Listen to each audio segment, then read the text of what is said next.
kulligooda waxaa wada dhalay jabhadihii dagaalamay yaan been la isu sheegin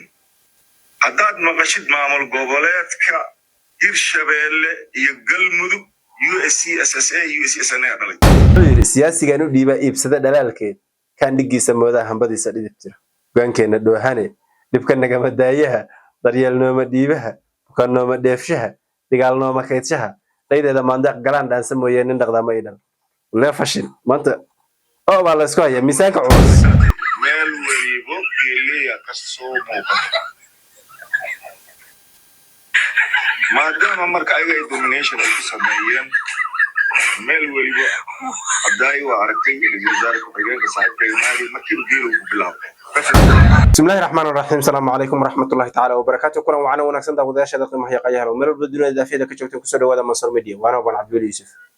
وأن كلا بدني أو المعلومة هو أنا كمان لكن وحنا اليوم وذا كاني برنامج وضعف وبرنامج ياله هي برنامج ياله برنامج كان مانتا اليوم وضعي وفرنقين السياسة ده عن هل كان كوهايو نتكمل ده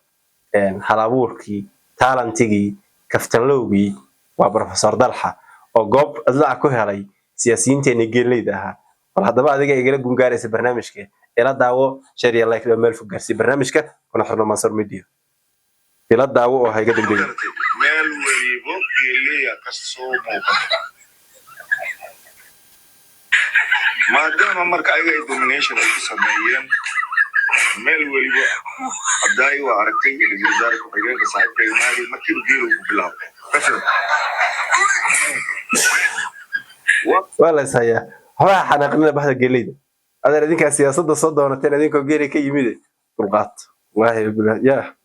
aragtay astaantii qaranka xataa xurriyadii waxa loo bixiyay geel maande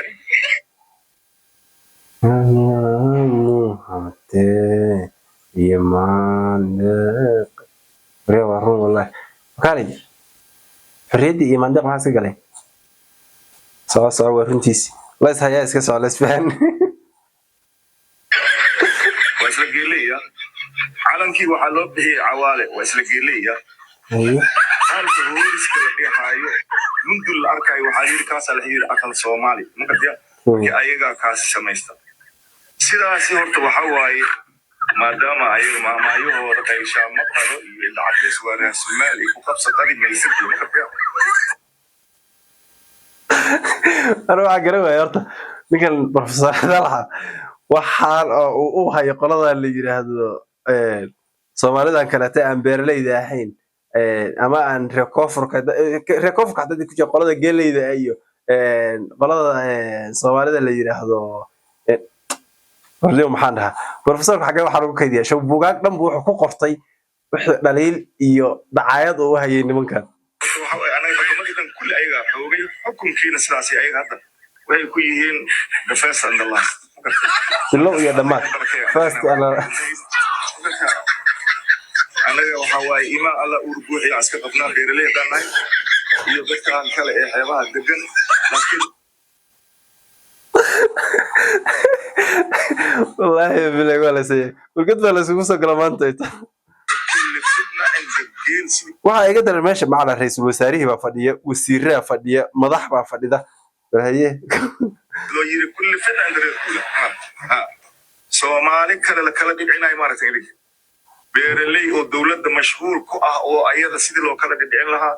ama bulshada Soomaaliyeed oo ku kala mashquulsan nimankan ee xeebaha ee daga ee waxa waaye fiir idinka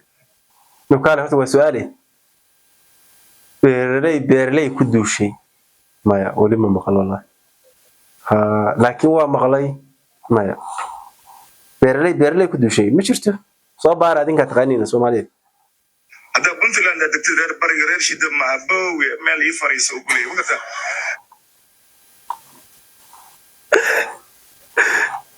ilaahu lacaf laakiin reer naaniini iyaga iyo marka mushkiladu halkaas way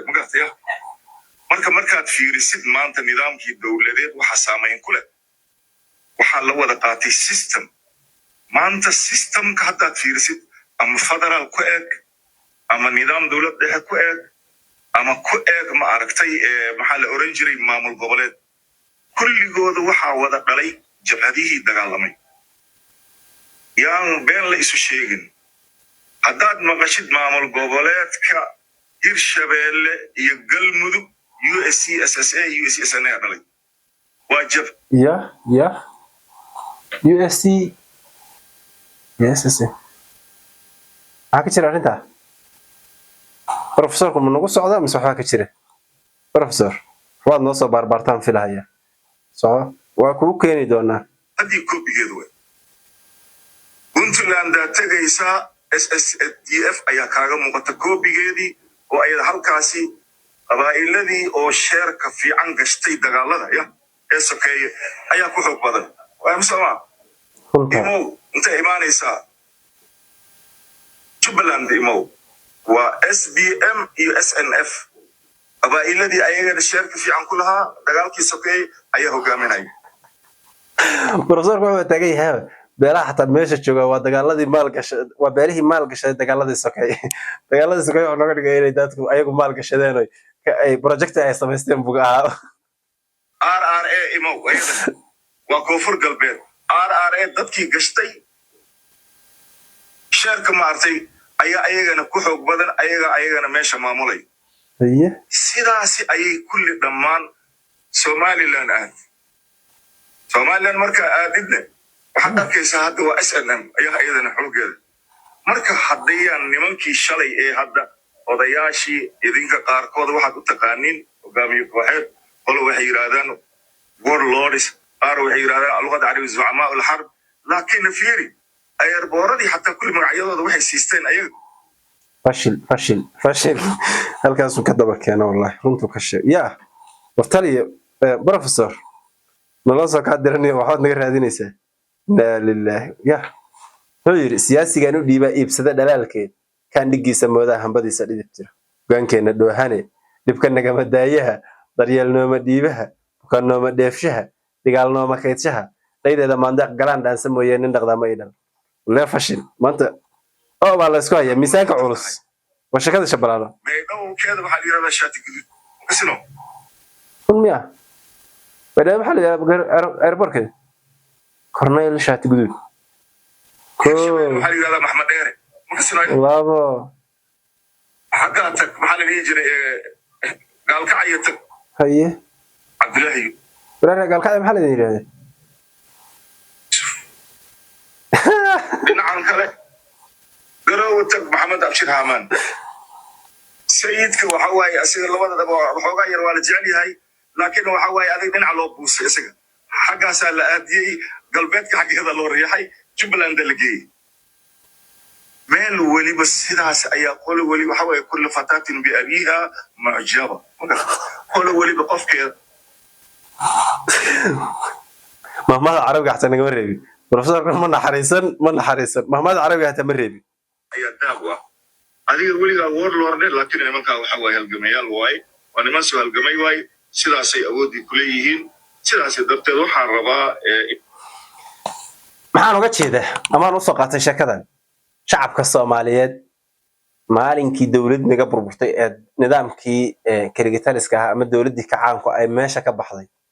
ilaa maanta waxaa loogu marmarsiyoodaa maalinba kuwa koofiyad soo xirta halkaa ay soo istaagaan shacabkan u dunnaa wax aan ku dooranayo waxaan ka doorana ma naqaan wuxuu yiri shacabkoo la kala dilo soo wax doonkii muu rabo hayb iyo dirso ciise u dilaala uma kicin in qabyaalada caree dadka lagu anqariyaa soo dabiibku muu oran abtirsiinta dalabta la sawdooq muu noqon nin baa ku ibaanaya siyaasiya nin aad wada shaah wada cabbi jirjoonad saaxiiba ahayn buu ku leeyahay reehbel waa kan waa qoladeena gumaaday kacay hayay waa kaas war kulan wacan warintaas ayaan barnaamijka ku soo afmeeraya barnaamijkan waxaan ku soo qaadanaynay xaqiiqada siyaasadda Soomaalida iyo maanta meesha ay joogto halka la isugu yimid waa qoladii beeraleyda oo nagu haysa inta ay noo soo bixi doonaan qolada geeleyda qolada naga fajisa beeraha waxaan rajaynayaa raggii faraha fududaa inay ayaguna ka soo jawaabaan waa kaftankii siyaasadda iyo Mansur Media Ban Abdul